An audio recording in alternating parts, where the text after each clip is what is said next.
యేసుక్రీస్తు నామములో మీకు అందరికీ వందనములు తెలియజేస్తూ ఉన్నాను. మరి దేవుని మహాకృపను బట్టి ఈ విధంగా మనం కలుసుకోవడం దేవునికి మహిమ, మరి దేవునికి స్తోత్రములు చెల్లిస్తూ ఉన్నాను. ప్రత్యేకమైన రీతిగా మరి ఆది అంది దేవుడు మరి చక్కగా తన రూపంలో మరి దేవాది దేవుడు నరుని సృజించి మరి ఏదైనా వనములో పెట్టారని దేవుని వాక్యానుసారంగా అక్కడ చక్కగా ఉండండి, ప్రతిరోజు సాయంత్రపు వేళ నేను వచ్చి మాట్లాడతాను అన్నప్పుడు ఆదాము హవ్వలు చక్కగా ఉన్నట్టు ఆ తర్వాత మరి దేవుని మాటను తిరస్కరించి ఆజ్ఞ అతిక్రమించి మరి దేవుడు చేయొద్దన్న పని చేసి తినవద్దన్న పండు తిని మరి ఆజ్ఞ అతిక్రమం పాపముగా మరి పరిగణింపబడుతూ మరి ఆ విధంగా పాపం చేసి దేవునికి దూరం అయిపోయారని మనం దేవుని వాక్యంలో మరి చాలాసార్లు మనం తెలుసుకుంటూ వచ్చాము. ఆ విధంగా దూరం అయిపోయిన వారు మరి నిరంతరము జీవిస్తారేమో, పాపంతోనే జీవిస్తారేమో అని చెప్పేసి మరి దేవుడు మహాప్రేమ కదా, ఆయనకి ఎంతో ప్రేమ. దేవుడు అంటేనే యేసుక్రీస్తు ప్రభు అంటేనే ప్రేమ అంటేనే దేవుడు కనుక అంత ప్రేమగల దేవుడు నా సృష్టి నా బిడ్డలు అలాగే నశించిపోయి మరణించి నరకానికి వెళ్తారేమో. నిరంతరం జీవించం ఎవ్వరం కూడా. ఎంత వారమైనా మరి ఆదాము బిడ్డలమే మనము గనుక ఎంతటి వారమైనా అది ప్రతిరోజు నువ్వు పలావు తింటున్నా, కారం మెతుకులు తింటున్నా, గుడిసెలో ఉన్నా, మేడలో ఉన్నా, ఎక్కడున్నా సరే, ఏదైనా సరే నరుని ఆయువు 70 సంవత్సరంలో, అధిక బలం ఉన్న 80 సంవత్సరంలో, ఒకవేళ 100 ఏళ్ళ బతిక చనిపోవాల్సిందే. చనిపోయిన తర్వాత ఎక్కడో ఒక చోటకి వెళ్ళాల్సిందే. ఏదో ఒక ప్లేస్ మనం ఇక్కడే నిర్ణయించుకోవాలి. అయితే పరలోకము లేకపోతే నరకం. పరలోకానికన్నా వెళ్ళాలి, మనం నరకానికన్నా వెళ్ళాలి. ఇక్కడే నిరంతరం ఉండడానికి లేదు. దేవుని సృష్టి అలా జరిగించారు కనుక అందుకే మరి మన పితరులందరూ కూడా చనిపోతున్నారు, వెళ్ళిపోతున్నారు. మన ముందు ఎంతోమంది ఎన్నో జనరేషన్స్ వెళ్ళిపోయినాయి అక్కడికి. మరి ఆ తర్వాత ఇప్పుడు మనం కూడా నిలిచి ఉన్న మనం కూడా ఒక గమనము కలిగి ఉండాలి, ఒక జ్ఞానం కలిగి ఉండాలి. చనిపోతే నేను ఎక్కడికి వెళ్తాను అనే విషయాన్ని మనం ఇక్కడే నిర్ణయించుకోవాలి. అందుకని నా బిడ్డలు చనిపోతే అయ్యో ఇలాగ చనిపోయి మరి పాపంలో చనిపోతే నరకము. మరి కనుక నరకం అంటే అగ్ని ఆరదు, పురుగు చావదు, నిరంతరము నిత్య జీవము. రెండవది పరలోక రాజ్యము, దేవునితో సహవాసము, బంగారు వీధులు, ఆయనతో సదా మనం సృష్టించిన సృష్టికర్తతో. మరి ఏది కావాలో మనం ఇక్కడే నిర్ణయం చేసుకోవాలి. కనుక ప్రియమైనటువంటి వారులారా, ఆ విధంగా చేసుకోవడానికి గాను అయ్యో చనిపోయి మరి నరకానికి వెళ్తారు. ఇప్పుడు మరి పాపం వల్ల వచ్చే జీతము మరణము, అది రెండవ మరణము. పిరికివారు, అవిశ్వాసులు, అసహ్యులు, నరహంతకులు, వ్యభిచారులు, మాంత్రికులు అగ్నిగంధకములతో మండుగుండములో పాలు పొందుదురు, ఇది రెండవ మరణం. దేవుని వాక్యం స్పష్టంగా తెలియజేస్తుంది. అయితే ఎలాగా? అయితే యేసుక్రీస్తు ప్రభువును అంగీకరించితే, ఆయన రక్తములో కడుగబడితే పరలోక రాజ్యము. ఎందుకు ఆయన రక్తంలోనే మనం ఎందుకు కడుగబడాలి అని చెప్పి మనం అనుకుంటే, మనకు పాపమును తీసివేయడానికి పరిశుద్ధుడు అవసరము. పరిశుద్ధుడు ఎవరు? యేసుక్రీస్తు ప్రభువారే. మీరు ఎవరైనా చూసుకోండి, మీ వేదాలని చూసుకోండి, పరిశుద్ధంగా జన్మించిన వారెవరు? అమ్మ నాన్న సంపర్కం లేకుండా జన్మించిన వారెవరు? యేసు మాత్రమే పరిశుద్ధాత్మ వలన కన్య మరియ గర్భములో జన్మించారని మరి వేదం మనకు తెలియజేస్తూ ఉంది, గ్రంథం మనకు తెలియజేస్తూ ఉంది. పరిశుద్ధుడు మాత్రమే ఆ యాగం చేయవలసి ఉంది, పరిశుద్ధుని రక్తము మాత్రమే అంగీకరించబడుతుంది. కనుకనే మరి ఆయన నా ప్రజలు, నా బిడ్డలు అయ్యో నశించి నరకానికి వెళ్ళకూడదు అని చెప్పేసి ఆయన ప్రియ కుమారుణ్ణి, తండ్రి కుమారుడు పరిశుద్ధాత్మ దేవులు మరి యొక్క దేవుని రాజ్యంలో ఉండి అక్కడ ఆలోచించుకుని మన కొరకు ఆలోచించి తన ప్రియ కుమారుణ్ణి ఈ లోకంలోకి పంపించారు. ఆయన ఇష్టపూర్వకంగా మరి పరిశుద్ధాత్మ వలన జన్మ కలిగి మరి ఆ విధంగా జీవిస్తూ 33.5 సంవత్సరాలు మనవలనే మరి ఈ లోకంలో జీవించి పాపము లేకుండా సంపూర్ణ మానవుడిగా, సంపూర్ణ దేవుడిగా జీవిస్తూ ఎన్నో అద్భుత కార్యాలు చేస్తూ చివరికి పాప పరిహారార్థమై సిలువలో మరణించవలసి వచ్చింది. ఆయన ఇష్టపూర్వకంగానే మన పాపముల నిమిత్తము యాగం చేశారు, రక్తము కార్చారు, మరి ఆ యొక్క శిలువ మీద ప్రాణం పెట్టారు. మరి ఎందుకంటే మానవాళి పాప భారం అంత బరువైనదనమాట. అందరి కొరకు, నువ్వెవ్వరమైనా సరే లోకంలో పుట్టిన ప్రతి ఒక్కరి కోసం యేసుక్రీస్తు అందరికీ ప్రభు. దేవుని వాక్యం మరి స్పష్టంగా సెలవిస్తుంది. కాబట్టి అందరి కోసం ఆయన సిలువలో మరణించారు. ఒక జాతి, ఒక లింగం, ఏ భేదం లేదు. అందరూ పాపము చేసి దేవుడు అనుగ్రహించు మహిమను పొందలేకపోతున్నారు. అందరూ పాపం అలాగే తప్పిపోయాం. అక్కడ ఆదాము హవ్వల ద్వారా వారు చేసిన పొరపాటును బట్టి వారి బిడ్డలమైన మనం కూడా తప్పిపోయాము, పాపులమయ్యాము. అందరికీ పాపము సంప్రాప్తమాయను అని దేవుని వాక్యం సెలవిస్తూ ఉంది. గతంలో మనం మాట్లాడుకుంటూ వచ్చాం. అందరికీ పాపం. ఎందుకంటే పాము పుట్టిన తర్వాత పాము పిల్లలో ఎలాగ విషం ఉంటుందో, తేలు పుట్టిన తర్వాత తేలు కొండలో ఎలాగ విషం ఉంటుందో, అలాగే మానవులమైన మనలో మనం పాపం చేశాం కాబట్టి పాపులం కాదు, జన్మతా పాపం. అలాగ వచ్చినటువంటి ఆ పాపం పోవడానికి యేసు రక్తము కాకుండా వేరే మార్గము లేదు. ఆయనే మార్గము, సత్యము, జీవమై ఉంటున్నారు. అందుకే ఆయన ఆలోచించి సిలువలో మరణించడానికి మరి ఇష్టపడ్డారు, ప్రాణం పెట్టారు. మనందరి కొరకు, నీ కొరకు, నా కొరకు ఆయన సిలువలో ప్రాణం పెడుతూ ఉన్నారు. ప్రేమేంటంటే వారులారా, మరి ఆయనకి సిలువ మరణాన్ని మనం ధ్యానం చేస్తూ వస్తున్నాం.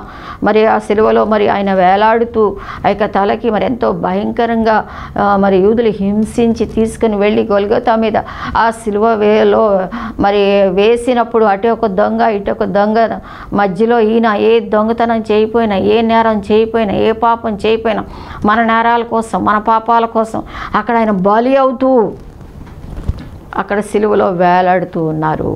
ఆ తల మీద ముండ్ల కిరీటము, మరి చేతులకు మేకులు, కాళ్లకు మేకులు. ఎలా ఉంటుందో ఒకసారి మీరు ఆలోచించండి. ఆ యొక్క పరిస్థితిలోకి వెళ్దాం, అక్కడికి సిలువ దగ్గరికి వెళ్దాం మనం. మరి వెళ్ళినప్పుడు నిజంగా ఎంత బాధ అనుభవిస్తూ ఉన్నారు. ఎందుకు? ఆయన తప్పు చేశారా? లేదు. నీ తప్పుల కోసం, నా తప్పుల కోసం, విమోచన కోసం, మన కోసం అక్కడ క్రయం చెల్లించేశారు, వెల చెల్లిస్తూ ఉన్నారు. అవి మనం పొందాలి. యాక్చువల్గా ఆ దెబ్బలు, ఆ యొక్క బాధ, ఆ శిక్ష మనం పొందాలి, మనకు మారుగా. కనుక అలాగా మరి వేలాడుతూ ఉన్నారు. మరి చనిపోవడానికి సిద్ధంగా ఉన్నారు, ప్రాణం అప్పగించడానికి సిద్ధంగా ఉన్నారు. అటువంటి సమయంలో మరి కూడా ఒక ముఖ్యమైనటువంటి 7 మాటలు మాట్లాడారు. ఎవరైనా చూడండి, మనకి ప్రియమైన వారు చనిపోవటానికి మరి లాస్ట్ టైంలో ఉంటే ఏం చెప్తారని మనం ఎంతో ఆతృతగా ఎదురు చూస్తాం కదా. అలాగే మరి ప్రియమేంటంటే వాళ్ళ మన ప్రభు చనిపోటకు ముందు, ప్రాణం పెట్టుటకు ముందు అని మాట్లాడుకుంది. ప్రాణం పెట్టుటకు ముందు విలువైన మాటలు ఆయన మనతో మాట్లాడుతూ వస్తున్నారు. మనం 4 మాటలను మనం ధ్యానం చేశాం గతంలో. మరి కనుక ఈ దినం కూడా 5వ మాట మనం ధ్యానం చేద్దాం. ఏం చెప్తున్నారు ప్రభు? ఆయన చివరి టైంలో కూడా అంత బాధలో ఉండి కూడా రక్తమా ఏరులాగా పారుతూ ఉంది. ఇంకా కాసేపుగా ప్రాణం పోతుంది. మరి ఒళ్ళంతా కూడా హోనమైపోయింది. భయంకరంగా కొట్టారు, హింసించారు, తెచ్చారు, ఇప్పుడు సిలువకు కొట్టారు. అటువంటి సమయంలో కూడా మౌనంగా ఉండకుండా కొన్ని మాటలు మాట్లాడారనమాట, కొన్ని విషయాలు మనకి చెప్పారనమాట. వాటిలో మనం 4 మాటలు మనం గతంలోని మాట్లాడుకున్నాం. తర్వాత ఈరోజు 5వ మాట చూసినట్టే చూడండి, దేవుని వాక్యం యోహాను సువార్త 19వ అధ్యాయం 28వ వచనంలో చూసినట్టే దేవుని వాక్యం ఏమైనా సెలవిస్తూ ఉందంటే చూడండి, అటు తరువాత సమస్తమును అప్పటికి సమాప్తమైనదని యేసు ఎరిగి లేఖనము నెరవేరినట్లు నేను దప్పికొనుచున్నాను అని. నేను దప్పికొంటున్నాను అంటే నాకు దాహం వేస్తుంది. నాకు అంటే మరి ఆ పరిస్థితుల్లో చూడండి, ఎంత ఎండ, భయంకరంగా సిలువలో వేలాడుతూ ఉన్నారు. ఒంటి నిండా గాయాలు, దెబ్బలు, వేదనలు. మరి మంచినీళ్ళు అవ్వవా? దాహం అవదా? అందుకే అన్నారు నేను దప్పికొనుచున్నాను అని మాట్లాడుతూ వస్తాను. అంటే దప్పిక, దాహము, మరి ఎంతో మరి కష్టపడుతూ ఉన్నారు. ఒక చుక్క నీటి కోసం నోరెండిపోయి, మరి ఎండ దినాల్లో చూడండి మనమే ఎంతో ఇబ్బంది పడుతూ ఉంటాం, నీడ నుండి కూడా. మరి ఆ ప్రభుని అక్కడ మనం ఆలోచించుకుందాం, అక్కడ ఆ శిలువ దృశ్యాన్ని చూద్దాం. ఆ గొల్గొతా కొండ మీద ఆ ఎండ వేళ అలా వేలాడుతూ ప్రభు అంటున్నారు నేను దప్పికొనుచున్నాను. చూడండి, కీర్తన గ్రంథం 69వ అధ్యాయము 21వ వచనం చూసినట్టే దేవుని వాక్యం ఏమైనా సెలవుస్తుందంటే, వారు చేదును నాకు ఆహారముగా పెట్టిరి, నాకు దప్పిక అయినప్పుడు చిరకను త్రాగనిచ్చిరి.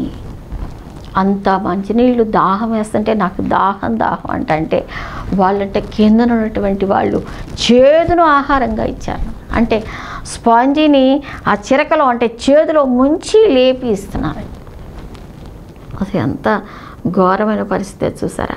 అంటే చేదు జీవితాలని చేదుని కూడా అలా ముంచి అందిస్తూ ఉన్నప్పుడు స్పాంజితో ఆయన గైకుంటూ ఉన్నారు. ప్రియమైనటువంటి వాళ్ళారా, ఒకప్పుడు ఎటువంటి దేవుడు చూడండి, దేవుని వాక్యంలో ఏమైనా ఉందంటే నిర్గమాకాండము 17వ అధ్యాయం 6వ వచనంలో ఎంత గొప్ప కార్యాలు చేశారో చూడండి. 6వ వచనం, అక్కడ హోరేబులోని బండ మీద నేను నీకు ఎదురుగా నిలిచేదను, నీవు ఆ బండను కొట్టగా ప్రజలు తాగుటకు దానిలో నుండి నీళ్లు బయలుదేరినని మోషేతో సెలవీయగా. ప్రేమించేటువంటి వాళ్ళారా, మన ఈ యొక్క యాత్రను మనం చూస్తూ ఉన్నాం. ఐగుప్తీయులు మరి బయటికి తీసుకుని వచ్చి మోషే ఆ అరణ్యంలో నడిపిస్తూ ఉన్నప్పుడు అక్కడ చూస్తే ప్రజలకు నీళ్లు లేవు, మంచి నీళ్లు లేవు. అక్కడ ప్రజలు నీళ్లు లేక దప్పికొని మోషే మీద సణుగుచూ, ఇదెందుకు, మమ్మను మా పిల్లలను మా పశువులను దప్పి చేత చంపుటకి ఇక్కడ తీసుకొచ్చావా అని చెప్పి నిందిస్తున్నప్పుడు అప్పుడు మోషే యెహోవాకు మొర్రపెట్టెను. అప్పుడు మోషే యెహోవాకు దేవునికి ప్రార్థన చేశాడు. యెహోవా దేవునికి ప్రార్థన చేసినప్పుడు ఆ ప్రజలు, నేనేం చేయదు, కొంతసేపటికి నన్ను కొట్టేస్తారేమో రాళ్లతో, దేవా తండ్రి అని చెప్పి మోషే ఇక్కడ భయపడతా. అందుకు యెహోవా దేవుడు సెలవిస్తున్నాడు చూడండి, నీవు ఇశ్రాయేలుల పెద్దల్లో కొందరిని తీసుకొని ప్రజలకు ముందుగా పొమ్ము, నీవు నదిని కొట్టిన నీ కర్రను చేత పట్టుకొని పొమ్ము, ఇదిగో అక్కడ హోరేబులోని బండ మీద నేను నీకు ఎదురుగా నిలిచేదను, నీవు బండను కొట్టగా. సృష్టికర్త అనే దేవుడు మరి యొక్క నీటిని సృష్టించారు, సముద్రాన్ని సృష్టించారు. ఆది కాండంలో మనం చూసినప్పుడు ఆయన యొక్క సృష్టి మరి భూమి నీరు వేరగునుగా అన్నప్పుడు వేరైపోయినాయి, నదులను ప్రవాహాలను సృష్టించినటువంటి గొప్ప సృష్టికర్త దేవుడు. ఆయనకి అసాధ్యమైనది ఏముంది, ఆయన చేయలేనిది ఏముంది. అటువంటి దేవుడు ఇప్పుడు ఇక్కడ నీళ్ల కోసం దాహం అనేటువంటి బాధలో వేలాడుతూ ఉన్నారు. అప్పుడు చూడండి ఏమంటున్నారు, నీవు ఆ బండను కొట్టగా ప్రజలు తాగుటకు దానిలో నుండి నీళ్లు బయలుదేరినని మోషేతో సెలవీయగా మోషే ఇశ్రాయేలు పెద్దల కన్నుల ఎదుట అట్లు చేసెను. బండను కొట్టాడు. మనకు తెలుసు మోషే గారు ఎప్పుడు దేవుని మాటను బట్టి బండ కొడితే కూడా నీళ్ళు వచ్చేసినాయి ఆ రోజున. అలాంటి గొప్ప దేవునికి ఇవాళ దాహానికి నీళ్లు లేకుండా అలాగా మరి బాధపడుతూ ఉన్నారు. ప్రేమింటి వాళ్ళంతా సృష్టికర్త, ఆయన ఎన్నో చేశారు. ఆయనను నీ కోసం నా కోసం తండ్రి కుమారుని చేయి విడిచిపెట్టేసి ముఖం దాచుకుని పక్కకి తిప్పుకొని ఆ చేదుని, ఆ దాహాన్ని, ఆ బాధను కూడా ఆయన అనుభవించడానికి అనుమతించారు. అది మనం చేసినటువంటి ఆ యొక్క పొరపాట్లను భరించటానికి. న్యాయాధిపతుల గ్రంథము 15:19 కూడా చూస్తే దేవుడు లేహీలోనున్న ఒక గోతిని చీల్చెను, దాని నుండి నీళ్లు బయలుదేరిను. ఇక్కడ సంసోను గారి విషయం మనకు బాగా తెలుసు. చాలా బలవంతుడు, ఎన్నో యెహోవా యుద్ధాలు చేశాడు. అతడు చెప్పుడు చాలించిన తర్వాత ఈ దవడ ఎముకను 17వ వచనం పారవేసి ఆ చోటుకి రామత్వహ అని పేరు పెట్టి అప్పుడు అతడు మిక్కిలి దప్పిగొనినందున, ఈ సంసోను ఎంత చాలా చేశాడు కదా, చేసిన తర్వాత మిక్కిలి దప్పిగా ఉన్నాడు, దాహం వేస్తుంది. అప్పుడు ఏం చేశాడు, తరువాత అతడు అప్పుడు మిక్కిలి దప్పిగొనినందున యెహోవాకు మొరపెట్టి, అక్కడ కూడా మోషే మొరపెట్టినప్పుడు నీళ్ళు ఇచ్చాడు, బండ కొట్టే వచ్చేసింది. ఇక్కడ కూడా సంసోను యెహోవాకు మొరపెట్టి, నీవు నీ సేవకుని చేతి వల్ల ఈ గొప్ప రక్షణ దయచేసిన తరువాత నేనిప్పుడు దప్పి చేతను చచ్చి సున్నతి పొందని వారి చేతిలో పడకుండా వలన ఆయనకి వేడుకొనగా, అయ్యో ఏంటి ఇంత కార్యం చేశావు కదా, దవడ ఎముకతో ఎంతోమందిని చంపేశాడు కదా, అంత శక్తి ఇచ్చారు కదా దేవుడు, ఇంత చేసిన తర్వాత దాహంతో నేను చచ్చిపోవాలా ఏంటి దేవా అని మొరపెట్టాడట. అప్పుడేమంటున్నాడు 19లో చూడండి, దేవుడు లేహీలోనున్న ఒక గోతిని చీల్చెను, దాని నుండి నీళ్లు బయలుదేరును. గోతిని చీల్చేశారు.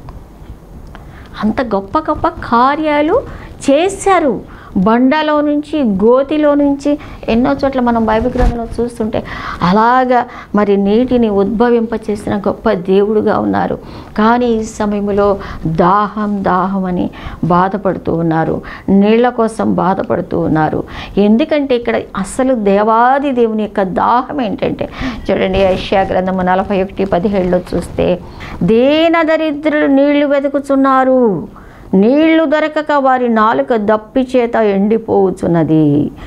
దీన దరిద్రులు, ఇక్కడ దప్పిక అంటే ఏంటంటే ఆత్మీయ అర్థం ఏంటంటే దేవునికి ఒక దప్పిక ఉంది, ఒక దాహం ఉంది. లిటరల్గా ఫిజికల్గా ఆయనకి దాహం వేస్తుంది, నీళ్ళు అవసరమే, మంచినీళ్ళు అవుతున్నాయి, ఓకే అది. కానీ ఆత్మీయంగా చూసుకుంటే ఆయన దాహం ఏంటంటే, ఆయన దప్పిక ఏంటంటే దీన దరిద్రులు. ఇవి చూడండి దేవుని వాక్యం, దీన దరిద్రులు నీళ్లు వెతుకుతున్నారు, నీళ్లు దొరకక వారి నాలుక దప్పి చేత ఎండిపోతూ ఉంది.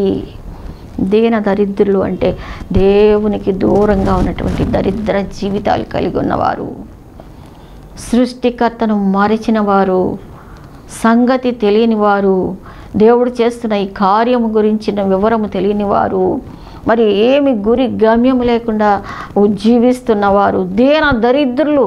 వాళ్ళకి ఆత్మీయ విషయాలు ఏమీ తెలియదు, వాళ్ళు ఎంతో దప్పి చేత వెతుకుతూ ఉన్నారు, పాడైపోతూ ఉన్నారు. వాళ్ళ గురించి నాకు వేదన ఉంది, అది నా దప్పిక, అది నా వేదన, నేను వెళ్ళిపోతున్నాను, వాళ్ళ కోసం కూడా ప్రాణం పెట్టాను. అయ్యో వాళ్ళు వెతుకుతున్నారు కానీ వారు కనుగొనలేకపోతూ ఉన్నారు. ప్రేమేంటంటే వాళ్ళ నీళ్ల కోసం ఎంతమంది వెతుకుతూ ఉన్నారు. నీళ్ల కోసం అంటే ఇక్కడ దేవుని వాక్యము, దేవుని ఆత్మ, దేవుని కోసం ఎంతమంది వెతుకుతూ ఉన్నారు. ప్రేమేంటంటే వాళ్ళ మన వేరే హిందూ సహోదరులు కూడా, వాళ్ళు కూడా ఎంత వెతుకుతూ ఉన్నారు, దేవుని కోసం పరుగులెడుతున్నారు. అక్కడికి అక్కడికి ఏమైనా మోక్షం వస్తుంది, ఇదిగో నేను ఇది చేస్తే, ఇదిగో ఆ గంగలో మునిగితే, నేను దానిలో మునిగితే, దీనిలో మునిగితే, అది చేస్తే ఇది చేస్తే అని చెప్పేసి ప్రయాసపడుతున్నారు. దీన దరిద్రులు, దేవుడి గురించి తెలియదు వాళ్ళకి, వెతుకుతున్నారు, దాహంతో వెతుకుతున్నారు. అయ్యో నేను చచ్చిపోతానేమో, మోక్షం వెళ్ళాలి, మోక్షరాజ్యం చేరాలి అని వెతుకుతూ ఉన్నారు. కానీ వాళ్ళు కనుగొనలేకపోతున్నారు, సత్య మార్గం అది కాదని తెలుసుకోలేకపోతున్నారు. ప్రేమేంటంటే వారి గురించి ఆయనకి దాహం, ఆ ప్రజల గురించి దాహం అన్నమాట, ఆయనకి అక్కడ వేదన అన్నమాట. అయ్యో వాళ్ళ దాహం ఎవరు తీరుస్తారు, వాళ్ళకి సత్యం ఎవరు చెప్తారు, వాళ్ళ కోసం కూడా నేను మరణిస్తున్నాను కదా. సమస్త మానవాళి కోసం ఆయన మరణిస్తున్నారు, ఒక క్రైస్తవుల కోసం కాదు, యూదుల కోసం కాదు, యేసుక్రీస్తు అందరికీ ప్రభు. కనుక వీళ్ళు ఎలా తెలుసుకుంటారు చూడండి, వారి నాలుక దప్పి చేత ఎండిపోవచ్చున్నది, యెహోవా నేను వారికి ఉత్తరం ఇచ్చేదను, ఇశ్రాయేలు దేవుడు నేను వారిని విడనాడను. దేవుని యొక్క దప్పిక ఏంటి అంటే, ఇప్పుడు ఆత్మీయ రీతిలో మనం చూసుకుంటే ఒక ఆత్మ రక్షణ. అయ్యో వాళ్ళు ఎలా తెలుసుకుంటారు, వీళ్ళు ఎంత చేస్తున్నాను కదా నేను, వీళ్ళు ఎలా తెలుసుకుంటారు వాళ్ళు. అందుకే చూడండి యోహాను సువార్త 4వ అధ్యాయంలో చూస్తే 7వ వచనంలో చూస్తే దేవుని వాక్యం ఏమని సెలవిస్తూ ఉందంటే, సమరయ స్త్రీ ఒకటి నీళ్లు చేదుకొనుటకు అక్కడికి రాగా యేసు నాకు దాహమునకిమ్మని ఆమెను అడిగాను. ఆయన శిష్యులు అక్కడ ఏంటి, సమరయ స్త్రీ ఒక్కటి 12 గంటల వేళ చూడండి దేవుని వాక్యం అని సెలవిస్తుంది. అక్కడ యాకోబు బావి ఉండెను, సమరయలోని సుకారుని ఒక ఊరికి వచ్చాను, అలసిపోయింది ఇతనే. అక్కడ అంతకుముందు ఎంతో సేవ చేశారు, అయినా అలసిపోయారు. నా యేసు ప్రభువారు మరి భూమి మీద ఈ లోకంలో ఉన్నప్పుడు అలసిపోయారు. అయినా సరే అక్కడ యాకోబు బావి ఉండెను కనుక యేసు ప్రయాణం వల్ల అలసి ఉన్న రీతిని ఆ బావి వద్ద కూర్చుండెను. అప్పటికి ఇంచుమించు 12 గంటలు ఆయన, 12 గంటలు మిట్ట మధ్యాహ్నం అప్పుడు వెళ్ళారు. ఏంటంటే ఆయనకి దాహం.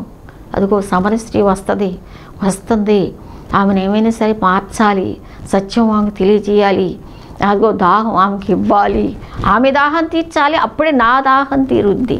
దీన్ని బట్టి ఆయనకి దాహం ఏంటి, ఒక ఆత్మ దేవుళ్ళలోకి రావడం, ఒక ఆత్మ ఆయన చేస్తున్న కార్యం గురించి తెలుసుకోవడం వివరంగా, ఒక ఆత్మ విడుదల పొందటం, అది ఆయన ఉద్దేశం అనమాట.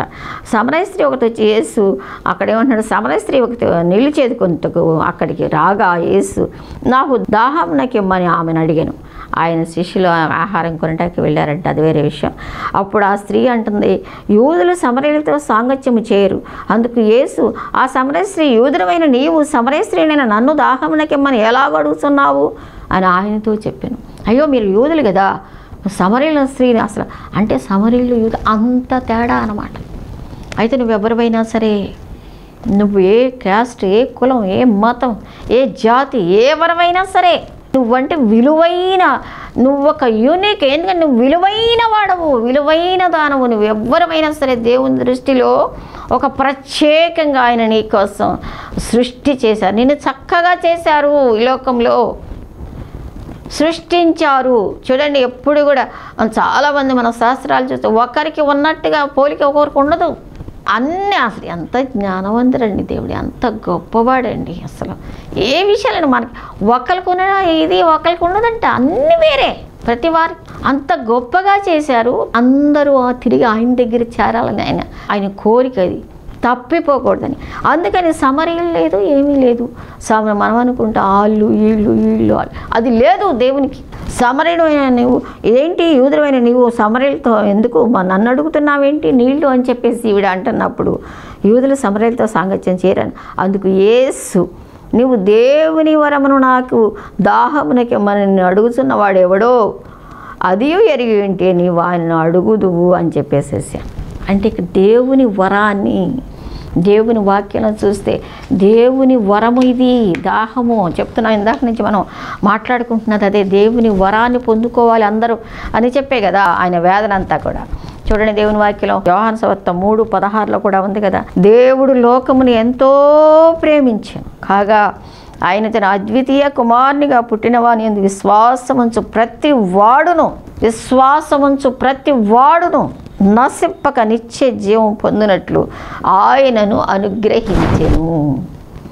నేను ఎందుకు చనిపోతున్నానంటే నా దాహం ఏంటంటే ప్రతివాడు కూడా నిత్య జీవం పొందాలి, అదే వరము అని చెప్పేసి ఇక్కడ దేవుడు స్పష్టంగా యేసుక్రీస్తు ప్రభు సమరయ స్త్రీతో తెలియజేస్తా ఉన్నారు. అంతేకాదు రోమా 5:15 కూడా చూస్తే దేవుని యొక్క వరమును గురించి మనం చూసుకుంటున్నాం కదా. ఎంత గొప్ప దేవుడు, ఎంత మన ఎడల ప్రేమ కలిగి ఉన్నారో చూడండి ప్రేమేంటి వాళ్ళారా. 5వ అధ్యాయము 15వ వచనంలో కూడా చూసుకుంటే దేవుని వాక్యం ఏమని సెలవిస్తూ ఉందంటే, అయితే అపరాధము కలిగినట్లు కృపావరము కలుగులేదు, ఎట్లనగా ఒక్కని అపరాధము వలన అనేకులు చనిపోయిన ఎడల మరి ఎక్కువగా దేవుని కృపయు యేసుక్రీస్తును ఒక మనుష్యుని కృపచేతనైన దానమును అనేకులకు విస్తరించను. ఒక్క మనుషుని ద్వారా పాపం వచ్చింది, మనం మాట్లాడుకుంటున్నాం ఆదాం గారి ద్వారా. ఇప్పుడు ఒక్క మనుషుని యేసుక్రీస్తు ద్వారా దాన్ని అంతటినీ తీసివేశారు. వరము, కృపావరము, కృపచేతనే అంటున్నాడు. ఎక్కడైనా మనం అతిశయపట్టాకి వీలు లేదు. కృపచేతనే, కృప అర్హత లేదు, మనకు ఏమి అర్హత లేదు. మన పాపాలన్నీ ఉట్టి పుణ్యానికి మనం యాక్సెప్ట్ చేయడం ద్వారా ఆయన మోసుకెళ్ళిపోతున్నాడు. అయితే మన మీద ప్రేమను బట్టి ప్రేమేంటంటే వాళ్ళారా. అదేవిధంగా చూడండి 6:23 చూస్తే, ఏలైనగా పాపం వలన వచ్చు జీతం మరణము, అయితే దేవుని కృపావరము ప్రభు అయిన క్రీస్తు యేసునందు నిత్య జీవము. ఆ వరమేంటో నీకు తెలిస్తే నువ్వు అడగకుండా ఉండవు అని అన్నారు ఇందాక సమరయ స్త్రీతో యేసుక్రీస్తు ప్రభు. ఆ వరమేంటో మనం చూసుకుంటున్నాం. ఆ వరం ఏంటంటే ఇదే, ఆయన యందు మనం ఉంటే నిత్య జీవము. అంతేకాదు రోమిలికి రాసిన పత్రిక 8వ అధ్యాయము 32వ వచనంలో కూడా చూస్తే, తన సొంత కుమారుని అనుగ్రహించుటకు వెనక్కి తీయక మన అందరి కొరకు ఆయనను అప్పగించినవాడు. మనం మాట్లాడుకుంటూ వచ్చాం కదా, తండ్రి తనకు సొంత కుమారుని లోకానికి మన కోసం తన సొంత కుమారుని అనుగ్రహించుటకు వెనక్కి తీయక మనందరి కోసం. వింటున్న నువ్వు ఎవరివైనా సరే, ఏ కులమైనా, ఏ మతమైనా, ఏ జాతి అయినా, ఏ లింగమైనా, నీకోసమే మరణించారు యేసయ్య. నీ పాపములు తీసివేసి నిన్ను పరలోక రాజ్యం తీసుకువెళ్ళడానికి ఆయన మరణించారు. కొరింథీయులకు రాసిన 2వ పత్రిక 9వ అధ్యాయంలో కూడా చూస్తే చూడండి దేవుని వాక్యం ఏమని సెలవిస్తుందంటే, చెప్పశక్యము కాని ఆయన వరమును గురించి దేవునికి స్తోత్రము. చెప్పశక్యం కాదు ఆయన ఇచ్చే వరము. మరి నిజముగా చెప్పడానికి మనం శక్యం కాదు, మనకు మాటలు చాలవు, మన భాష చాలదు, మన లిపి చాలదు. ఎందుకంటే అంత వరం. మనం ఎటువంటి పాపం చేశామో, ఎలా జీవిస్తున్నామో అలాంటి వాళ్ళము మన కోసము సిలువలో మరణించి దాన్ని అంతా తీసివేసి మనకి పరలోక రాజ్యం ఇచ్చేటువంటి గొప్ప దేవుని యొక్క వరాన్ని చెప్పన అసఖ్యము, మహిమాయుక్తమైన సంతోషం. అది చెప్పలేము. ఆ వరం గురించి మాట్లాడటానికి కానీ రాయటానికి కానీ లిపి లేదు. అంత ఎక్స్టర్నల్ అనమాట, అంత అతీతమైనది, అంత గొప్ప ప్రేమ. ఆ సిలువలో మరణిస్తున్న ఆ ప్రేమ, ఆ భరిస్తున్న ఆ ప్రేమ కాబట్టి ప్రియమైనటువంటి వాళ్ళారా, ఆ వరం ఏంటో నీకు తెలిస్తే అసలు నువ్వు అలా ఉండవు అని చెప్పేసి దేవుడు మాట్లాడుతూ ఉన్నారు. చూడండి, ఎఫెసీయులకు రాసిన పత్రిక 3:8 కూడా చూస్తే దేవుని వాక్యం ఏమని సెలవిస్తుందంటే, దేవుడు మనకు మన ప్రభువు అయిన క్రీస్తు యేసునందు చేసిన నిత్య సంకల్పము చొప్పున పరలోకములో నిత్య సంకల్పం, అది నిత్య సంకల్పం అనమాట. నిత్యము మన కోసం సంకల్పించారు, ఎప్పుడో ఆయన ప్రణాళిక వేశారు. ప్రేమేంటంటే వారు ఎంత గొప్ప ప్రేమ దేవుడు మన ఎళ్ళ కలిగి ఉన్నాడు. చూడండి, దేవుడు మన ప్రభువు అయిన క్రీస్తు యేసునందు చేసిన నిత్య సంకల్పం, పరలోకం నిత్య సంకల్పం. అసలు అవి ధ్యానం చేస్తున్నప్పుడు చాలా మనసు ఉప్పొంగుతుంది ప్రభు, ఎందుకంటే అంత ప్రేమించావు నాయన. అవన్నీ దృష్టిలో పెట్టుకుని నువ్వు ఎంత బాధ అయినా పడటానికి ఇష్టపడ్డావయ్యా నా కోసం అని మన కృత జీవితాలు మనం కలిగి ఉండాలి ప్రేమేంటంటే వాళ్ళారా. అంతేకాదు, చూడండి ఇక్కడ మన పాఠంలోకి వెళ్ళిపోతే 4వ అధ్యాయంలో 11వ వచనంలో చూస్తే ఏమంటున్నారంటే, 11వ వచనంలో నీకు జీవజలం ఇచ్చిన ఆమెతో చెప్పాను. అంతేకాదు, నువ్వు వరమునే కాదు, ఆయన ఏమంటున్నారు, దాహనొక్కి నిన్ను అడుగుతున్న వాడు ఎవడో తిరిగి ఉంటే నువ్వు ఆయన అడుగుదువు, ఆయన నీకు జీవజలం ఇచ్చును. ఆ వరం యొక్క విలువేంటో తెలిస్తే నువ్వు అడుగుతావు. మన వరం ఏంటో మనం చూసుకుంటూ వచ్చాము.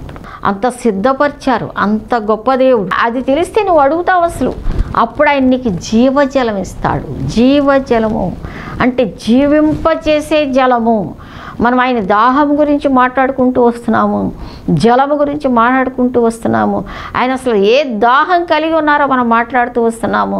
శారీరక సంబంధంగా నిజంగా కొద్ది దాహం అయినా కూడా కొద్దిగా దాహంలోనే ఉన్నారు. ఆత్మీయ రీతిలో మనం చూసుకుంటే ఎంత దాహము ఆయన కలిగి ఉన్నారో మనం మాట్లాడుకుంటూ వస్తున్నాము. ఆయన జీవజలం ఇస్తారు.